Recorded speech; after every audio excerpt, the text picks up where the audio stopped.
रायबरेली जनपद की तहसील सलोन के भ्रष्ट जिम्मेदार के प्रति अधिवक्ताओं का आक्रोश थमने का नहीं ले रहा ना। इसी के चलते उप जिलाधिकारी और तहसीलदार का तबादला लगातार होता रहा। अपनी मनमानी के चलते तहसील प्रशासन की अधिवक्ता कार्य बहिष्कार करते रहते हैं, लेकिन इसका कोई भी असर देखने को नहीं मिल रहा। कार्यशैली को लेकर अधिवक्ताओं में काफी समय से आक्रोश देखने को मिल रहा है। तहसीलदार सलोन अधिवक्ता हो या फरियादी हो, अभद्रता से पेश आते हैं। तो ऐसे में तहसील प्रशासन के खिलाफ तहरीर बार एसोसिएशन सलोन के अधिवक्ताओं में काफी समय से आक्रोश देखने को मिल रहा है। योगी सरकार की किरकिरी कराने में लगा तहसील प्रशासन सलोन। अब देखना ये होगा कि इनकी कार्यशैली में सुधार होता है या नहीं। क्या नाम है आपका? मोहम्मद अध्यक्ष बार एसोसिएशन सलोन। क्या हुआ है? आज जो है हमारे कुछ अधिवक्ता हमारे तहसीलदार साहब के पास गए थे तो उनके साथ अभद्र व्यवहार किया तथा अविवादित फाइलों के बारे में जब पूछा तो उन्होंने कोई स्पष्ट उसका उत्तर न देते हुए कहा कि वो मेरा काम है, मैं कैसे करता हूँ वो मैं देखूँगा।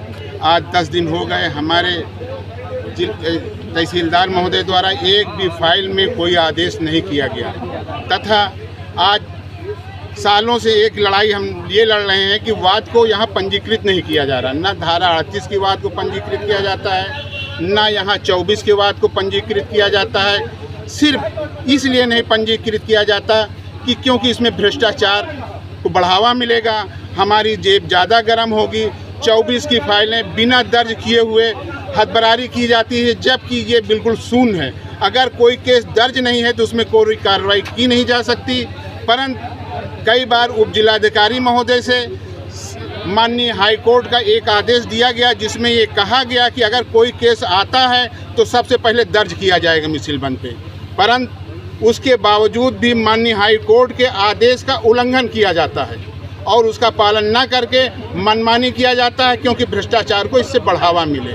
तथा अगर हमारे कोई अधिवक्ता महोदय बहस में कोई केसला माननीय हाई कोर्ट का या सुप्रीम कोर्ट का या माननीय राजस्व परिषद का देते हैं तो उसकी व्याख्या जो है अपने आदेश में न्यायालय न श्रीमान तहसीलदार महोदय द्वारा की जाती है, न ही श्रीमान उप जिलाधिकारी महोदय की जाती है कि ये केस जो ला दिया गया है इसमें कहा क्या गया है, ये इस पे वाद में क्यों नहीं लागू होगा, इसकी कोई व्याख्या नहीं की जाती। क्यों नहीं की जाती? क्योंकि वो ऐसा क्या है तहसील बार एसोसिएशन के अधिवक्ताओं में आक्रोश रहता है? सलोन तहसील शरीफ लोगों की तहसील है। यहाँ पर अधिवक्ता हर आने वाले अधिकारी से उम्मीद रखता है कि उसके आने के बाद वादकारियों को न्याय मिलेगा, लेकिन पता नहीं क्या संयोग बनता जा रहा है कि जो भी नया अधिकारी आता है अपनी अलग की संहिता बना के लाता है। उसे यहाँ के कानून और संहिता से मतलब नहीं बताता कि हमारा कानून चलेगा। नए तहसीलदार साहब महोदय जो आए, इन्होंने आते ही कहा कि सबसे पहले पत्रावलियों में 1 सप्ताह की तारीख दी जाएगी। किसी भी तारीख पर ये पूरे वादों को सुनवाई नहीं कर पाते हैं और वादकारी 30 किलोमीटर 35 किलोमीटर आने के बाद सिर्फ तारीख लेकर लौटता है। हर सप्ताह वो सिर्फ तारीख लेने अगर आएगा तो ना उसका भला होने वाला है ना अधिवक्ताओं का भला होने वाला है। आप लोग चाहते क्या हैं? हमारी डिमांड ये है कि जो तहसीलदार साहब हैं वो राजस्व संहिता को देखकर उस पर काम करें, अपनी संहिता यहाँ पर लागू न करें। आते ही उन्होंने हर पटल पर अपनी फीस निर्धारित कर दी, ये काम इतने रुपए में होगा। यहाँ पर जो वादकारी घूम रहे हैं इनसे जरा आप बैठ लीजिए।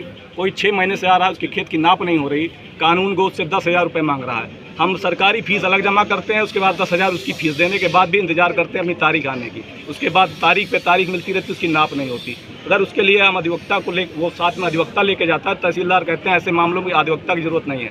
तहसील दिवस में हमारे एक अधिवक्ता महोदय चले गए एक महिला के साथ, वो अपनी बात स्पष्ट रूप से नहीं रख पा रही थी, तो वहाँ तहसीलदार साहब ने कड़े शब्दों में कहा कि तहसील दिवस में अधिवक्ता की जरूरत नहीं है। वादकारी की बात आप सुनते नहीं हैं, साथ में अधिवक्ता चला जाए तो अधिवक्ता आपको पसंद नहीं है, बात करने की आपको तमीज नहीं है। जब आप अधिवक्ता से ढंग से बात नहीं कर सकते तो एक सीनियर काउंसिल से ढंग से बात करने की तमीज नहीं है आपको, तो एक वादकारी एक गाँव का व्यक्ति उससे आप क्या बात करेंगे?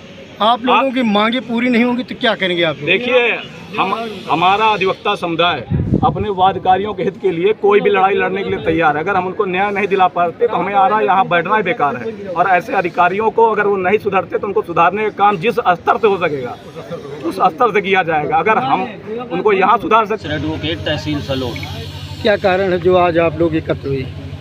हम अधिवक्ता समाज के वंचित को न्याय दिलाने का काम करते हैं और यहाँ पर जो अधिकारी हैं उनकी मनमानी कार्यशैली है, तानाशाहीपूर्ण कार्यशैली है, भ्रष्ट आचरण शैली है, जिसके कारण वादकारियों को न्याय नहीं मिल पा रहा है। तहसीलदार सलोन का आचरण मर्यादा के विपरीत है। वो वादकारियों से सही ढंग से बात नहीं करते हैं। उनकी पैरवी करने कोई अधिवक्ता जाता है साथ में तो उससे भी ढंग से बात नहीं करते हैं, अपमानजनक व्यवहार करते हैं और भ्रष्ट आचरण करते हैं। इसलिए हम अधिवक्ता समाज के कमज़ोर वर्ग को, किसानों को न्याय दिलाने के लिए आक्रोशित हैं और यहाँ पर इकट्ठा हैं। क्या चाहते हैं आप? तहसील प्रशासन के खिलाफ आप लोग कहाँ तक गए, क्या किया आज तक? तहसील प्रशासन के खिलाफ अभी तक हम लोगों ने केवल वार्ता की, इनको ज्ञापन दिया, 11 सूत्री ज्ञापन दिया गया। उसके बाद अधिकारियों का तबादला हो गया, नए अधिकारी आए हैं तो इनसे हम लोग बैठक करके 11 सूत्री मांगों पे क्या